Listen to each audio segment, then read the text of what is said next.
Speak like you love yourself. Think like you love yourself. Eat like you love yourself. And care for your natural hair like you love yourself.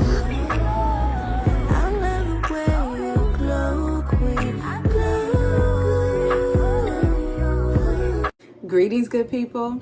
Welcome back to the channel.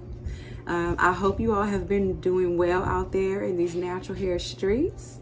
And if not, I have some information in this video that I know will help you all be able to improve your natural hair journey. So let's get into it. I recently come across a few videos where people are specifically calling out specific products that they believe have contributed to their hair falling out or taking out the hair. And a lot of us out here don't know that, but yeah, styling products, shampoos, things can contribute to taking out our hair because of the ingredients. And this can be a gradual process or it can happen immediately. It really just depends on multiple factors. The product formulation, of course, is one, but then also how often are you exposing yourself to this particular product? What other potential chemicals that are going on in your body system that are interacting with a lot of these chemicals that are in the product formulation, that things that have not even been studied. You know, similar to how a patient will go into the hospital and be prescribed one set of medication for one thing, and then they get prescribed medication for something else, and then those two medications interact, and sometimes people actually die. That type of thing. But in the cosmetic industry, those interactions aren't even studied. So we have a system that allows for chemicals that are known to bring health issues to people that are topically applied, interacting with any other numbers of chemicals and causing reactions that they never even planned for. So, but yes, hair products can make your hair thin. Hair products can take your hair out. Hair products can cause skin issues and even type of alopecia, and we're going to get into exactly why that is. So I want to highlight a few, or maybe a handful of ingredients that are known to have adverse actions that are included in a lot of hair products, that are commonly included in hair products. I want to highlight some of those, and then we can kind of get into the overall reason why they contribute to taking out our hair. So these are a few of the clips that I've come across with people sharing their stories and what happened to their scalp and hair when using a particular brand. The name of the brand is located right there in the title. But I appreciate these creators for having the courage to come forward and speak out against these brands, especially knowing that it could potentially harm their ability to get sponsorships and partnerships with other brands down the line. But it's just not worth it to keep that type of stuff to yourself, knowing the harms that these things can cause. So this particular video, Jen and I went on ahead and did a deep dive into the issues behind the 30-day detox method that were recommended by a couple of professional stylists, in which a lot of naturals were coming out and speaking about damage that they were having on their hair. And so we did a deep dive into the ingredients and just the flaws of the method, period. And the short end of it is that a lot of the ingredients in the products are very drying and damaging to the hair, scalp, and body system. And removing the oils and the butters out of the regimen should just never, ever happen. So those two things combined equal massive damage very quickly. And as you can see, these type of issues are not limited to any particular brand, which is why we have to become very knowledgeable consumers about ingredients. So no matter what brand we choose, we know what to avoid. All right, guys. So the first ingredient that I'm going to get into, I know a lot of you guys are going to be a little bummed out about. And that's okay. But I need y'all to know, you know, the serious dangers of repeated exposure to this particular ingredient. And you're going to find it everywhere, not only in your natural hair products, but also in your body care products, your household cleaning products, laundry detergent. Like, it is literally everywhere.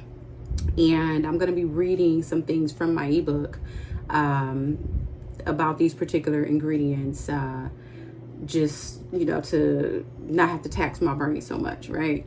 So the first particular ingredient is fragrance or perfume. And the National Academy of Science points out some vital facts. About 95% of chemicals used in synthetic fragrances are derived from petroleum, aka crude oil.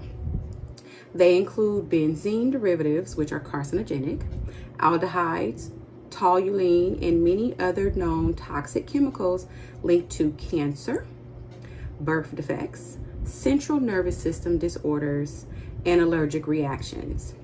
Many are known or suspected endocrine disruptors, which are compounds that tinker with hormonal health and contribute weight gain and even set you up for diseases decades down the line. Fragrance or perfume is known to contain at least 3,000 unique chemicals. So even product makers that are using phthalate-free fragrance are not actually avoiding the plethora of health harmful chemicals that synthetic fragrance contains. The common known toxic inclusions are listed below. So that is just a little excerpt from my ebook, because I want to make sure that we all are using the most hair and body system healthy products that are available to us on the market. But synthetic fragrance, you're going to run into it everywhere, and it's just one of those that you really should avoid. Now there are categories of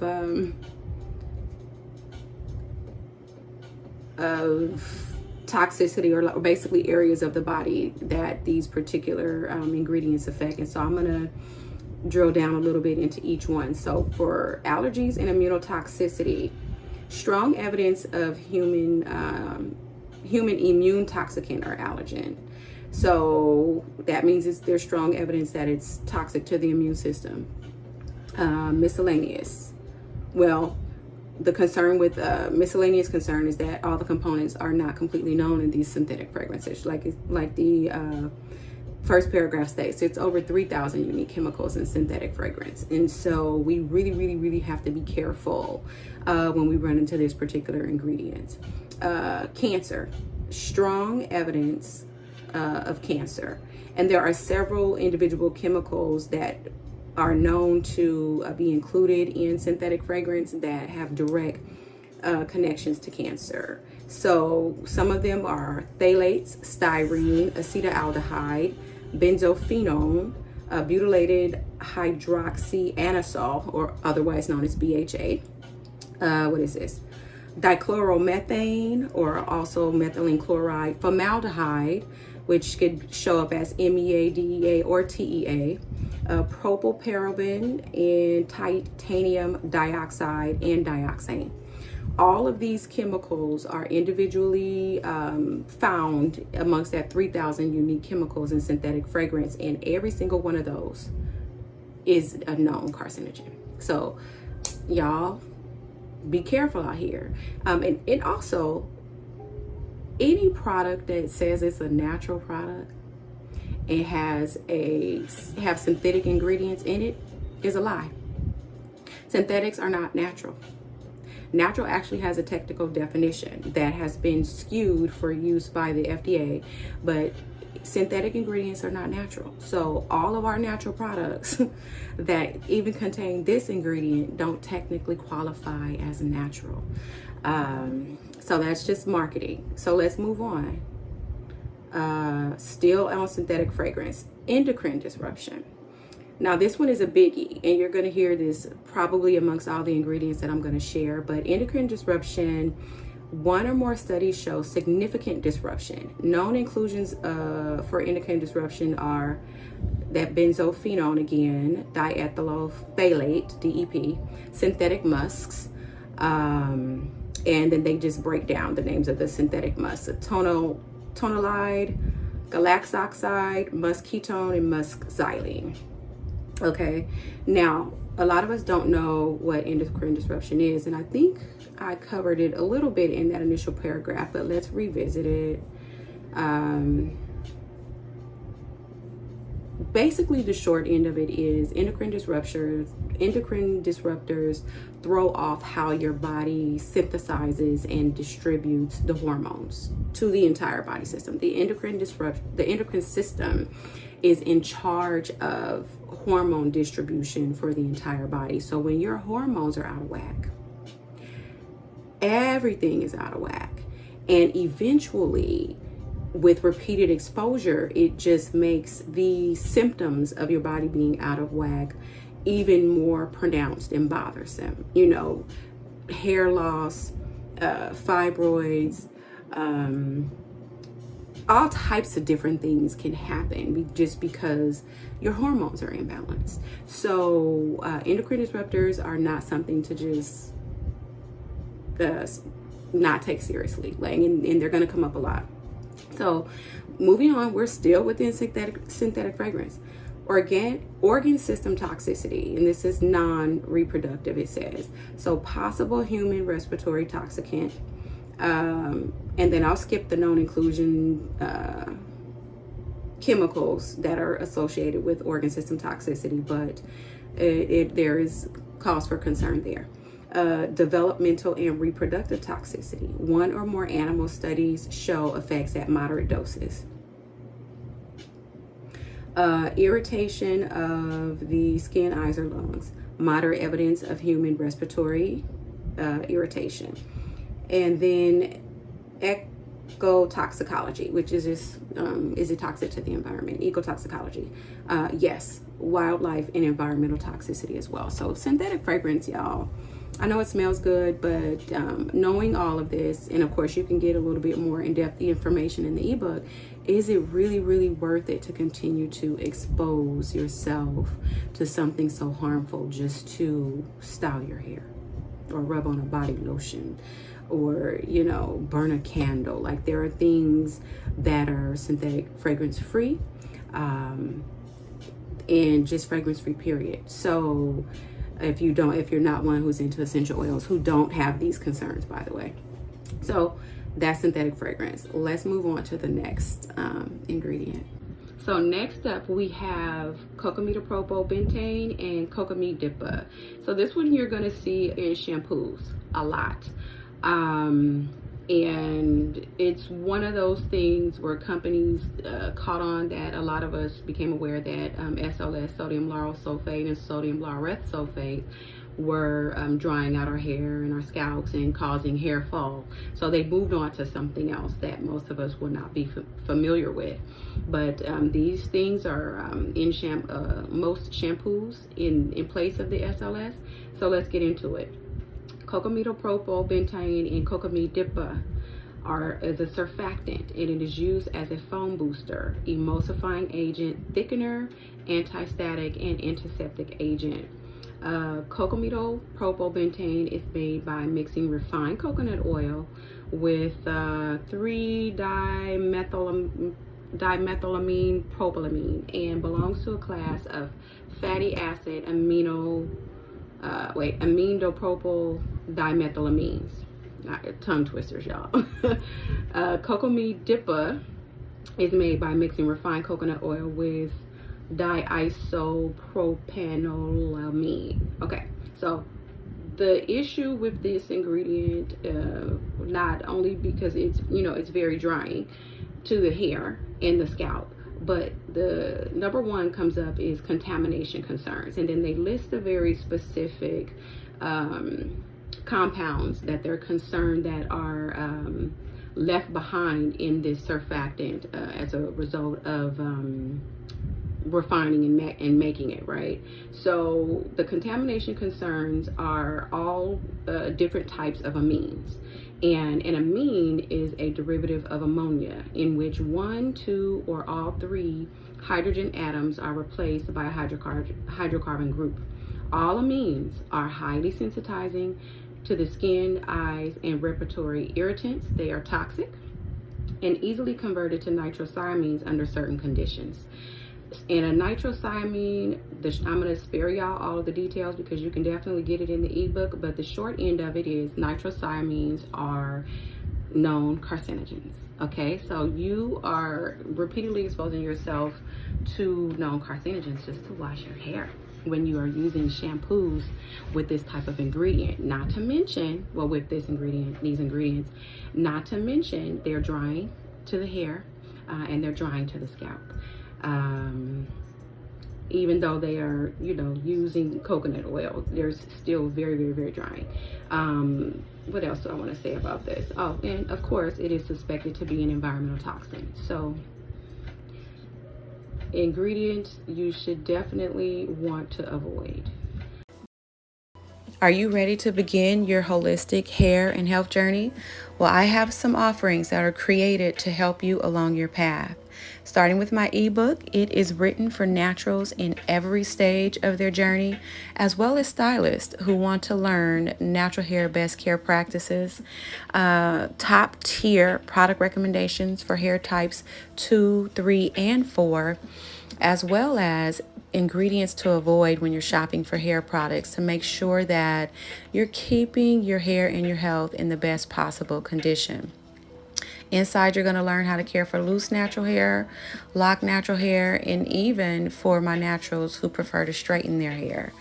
Now, my consultations are for people who want one-on-one guidance or have specialized issues. The hair healing consultation, if you have hair loss, scalp issues or color concerns, that's for you. The holistic health consultation for those of us who want to prevent or reverse disease, transition to a plant-based diet, and more. Check that out. I'd love to collaborate with any of you who'd like to help me spread the message of holistic hair and healthcare to the larger natural community. So please get in touch. Now back to the video. All right, next up we have benhydramonium chloride. So this one you're going to find in a lot of like creamy things. So think like your hair styling creams, your conditioners, primarily. Those are where you're going to find these a lot. Even some body lotions, you're going to find these a lot. And benhydramonium chloride is a water insoluble wax. It is used as an anti-static hair conditioning emulsifying agent derived from canola oil via steam and heat processes. Then it is made by quaternizing benhenyl dimethylamine with methyl chloride and 30% dipropylene glycol according to studies. Like, these are all various different synthetic products. Quaternary ammonium compounds, which is QACs, which all chlorides fall under, just keep that there, can cause fatal outcomes in both humans and animals with overexposure. So, in the category of allergies and immunotoxicity for benhydramonium chloride, strong evidence of human toxicant or allergen. Organ system toxicity, non-reproductive, is a possible human toxicant. Irritation of the skin, eyes, or lungs. The weight in this particular category, the evidence is not known. They haven't assessed it for that. Developmental and reproductive toxicity. One or more animal studies show effects at moderate doses. It affects your reproductive system. Okay, neurotoxicity. One or more in vitro tests on mammalian cells demonstrate neurotoxicity. Let's see. What exactly is neurotoxicity, guys? Some nasty business. But simply put, it happens when exposure to toxic substances affect the normal activity of your nervous system. That's the very, very, very concise definition of neurotoxicity. Negative impacts on your nervous system. Endocrine disruption. This one is also associated with endocrine disruption, which again regulates how your hormones are dispersed and function in the body. Let's see. Ecotoxicity. This one is suspected to be an environmental toxin. and it's not suspected to be persistent or bioaccumulative. Like it's not suspected to build up in the cells, and but I don't particularly agree with that, just on the other 2 points alone: endocrine disruption and neurotoxicity, developmental reproductive toxicity. Like, this is really nasty business, y'all. And so you could go by the adage, well, with, you know, proper formulation and reduced exposure, you'll be fine. But why do you really want to play that game with your health? Like, I particularly don't. Like, the best products, the most top tier natural products, don't have any of these things in there because they're truly natural products. So let's move on to another ingredient I want to make sure that you all are aware of that can, you know, definitely contribute to taking out the hair. It is diazolidinolurea, or DMDM-hydatonin. Those are the common names, and it is an antimicrobial preservative that works by forming formaldehyde in cosmetic products. People exposed to such formaldehyde releasing ingredients may develop a formaldehyde allergy or an allergy to the ingredient itself. In the United States, approximately 20% of cosmetics and personal care products contain formaldehyde releasers, and the frequency of contact allergy to these ingredients is much higher among Americans compared to studies in Europe. And the reason for that is, like, Europe has more stringent ingredient requirements for not only their personal care products but also food. So a lot of the harmful toxic ingredients that are allowed here in the US are not allowed in Europe and other countries for that matter. So contamination concerns top of the list when it comes to this DMDM-hydatonin or diazolinolurea. Formaldehyde. Let's get into formaldehyde a little bit. Come on now. What does it say? What does it say about formaldehyde? Well, formaldehyde definitely enhances the absorption of other ingredients. Ooh, this is so formaldehyde is a carcinogenic. Get out here. Something popping up on my screen, guys. Give me a sec. Can you get it out of here? No, I don't want to. Okay, let's see.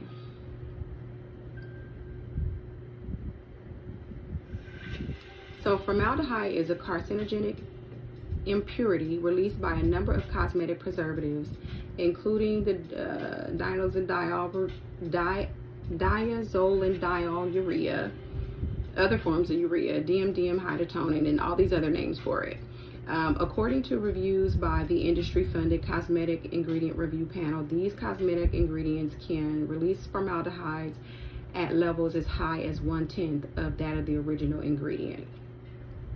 So I'm not going to read the whole thing. I just want y'all to understand that it is carcinogenic, and it is in a lot of our hair products, and it can definitely contribute to causing the scalp to release hair. And like I said, we'll get into the overall reason why once I get done with these ingredients. But yeah, formaldehyde is a concern of DMDM-hydatonin, and that urea. What else is it? Is there strong evidence of human immune and respiratory toxicants or allergies? There's evidence of skin irritation, of course. Known human carcinogen. It is suspected to be an environmental toxin. When organ system toxicity, non-reproductive, it is classified as toxic or harmful. One or more animal studies have showed classified as toxic effects at low doses. And so it's really bad stuff, guys. And I am aware that there's lots of brands that contain this particular ingredient that have been coming under fire, lawsuits left and right behind it, because these companies know They know how harmful these things are, and they put them in there anyway because they know that you don't. And you're not going to suspect a hair product being the reason why you're losing hair, or you're having problems with your nervous system, or you're developing, skin conditions, or, you're having reproductive challenges. Like, who's going to suspect their hair products of that? Most people would not. Of how many corporations take advantage of the consumers without them realizing it's taking place. Over the last few years, many class action lawsuits have been filed against the makers of shampoo and hair products containing DM-diemhydantin and sodium lauryl sulfate. DM-diemhydantin works by releasing small amounts of formaldehyde causing harmful side effects, such as hair loss and scalp irritation. And SLS is an ingredient used in shampoos to trap dirt, which also causes skin to become irritated. Last ingredient I'm going to cover in this particular video is one that we should all be pretty familiar with. It's also found in a lot of shampoos, body washes too, actually. And it's this sodium laureth or sodium lauryl sulfate and ammonium laureth and lauryl sulfate. Play on words. So these particular ingredients, foaming agent, surfactant, they're trapping oil and dirt in the hair so that it can rinse away with water made by reacting lauryl alcohol from a petroleum or plant source, but majority of these things are made with petroleum. They're made synthetically, with sulfur trioxide to produce hydrogen lauryl sulfate, which is then neutralized with sodium carbonate to produce SLS. So, top concern with these particular types of sulfates are contamination of ethylene oxide, which is used in making the chemical and is associated with lymphoma, leukemia, stomach and breast cancers, and 1,4-dioxane, which is a trace contaminant used in cosmetics as a solvent. And it harms the eyes, skin, lungs, liver, and kidneys. It may also cause cancer. So that's the top concern with the sodium lauryl and laureth sulfate and ammonium lauryl and lauryl sulfate is these other chemicals that are known carcinogens. Moving on to the next concern, which is irritation of the skin, eyes, or lungs. There's definitely strong evidence of it being irritant to all three. And then organ system toxicity, which non-reproductive is specified here. It is classified as expected to be toxic or harmful. So those are the ingredients I'm going to cover in this particular video. And now let's talk about why these ingredients, the overall reason why they contribute to thinning hair, or what some people like to call hair fall, certain types of alopecia, the CCCA, which, a lot of derms will claim, rightfully so, not to know the cause of, and it's because it's not a part of their education or training. But the overall reason why these products are taking out our hair, causing our hair to thin, is because they are simply disrupting the way that our body normally functions. They're disrupting your hormones. They're disrupting your nervous system. And on top of that, some of them are even actually drying out the scalp and hair. But when your body is not in balance, it shows symptoms by physical symptoms, by creating disease, releasing hair, developing rashes, hives, things that enter the body system that are toxic to us. It's going to show symptoms, and losing hair at the scalp, certain types of alopecia is definitely one of them. Certain ingredients, because they are drying to the scalp and hair, are definitely going to cause thinning, right? They're just going to but usually in that thinning through the breakage, but also thinning through speeding up the frequency at which your hair sheds. So when you notice your shedding is increasing, that is a sign. Sometimes it's just the hormones trying to balance themselves back out, especially if you have recently had a baby or whatnot. But a lot of times it's induced by this onslaught of chemicals that are toxic chemicals. that are in these products that are calling themselves natural, and they just are not natural. So that's only 5 ingredients. There are so many more that we need to be concerned about and that we need to be avoiding. And I'm going to definitely make sure that you have some access to resources that can help you effectively do that. But I wanted to come and highlight some of the most frequently found ones and just affirm for y'all that, yeah, these people are not crazy. These products can definitely take your hair out and disrupt your entire body system because of the harmful chemical inclusions in them, and that it is best to just scrap them all and move to something that is completely natural, that is completely holistic, that will only improve the condition of not only your hair and your scalp, but also your body system by reducing the amount of toxic chemicals that you're exposing yourself to. So I hope that you found this video informative. I hope that it's encouraged you to move more toward a holistic hair care regimen, and even maybe give you some thought to the more holistic practices in your everyday life, the food you eat, the products you put on your body, you know, the things you clean your house with, all that good stuff. But I'm gonna cut it off here, and I will see y'all on the next one.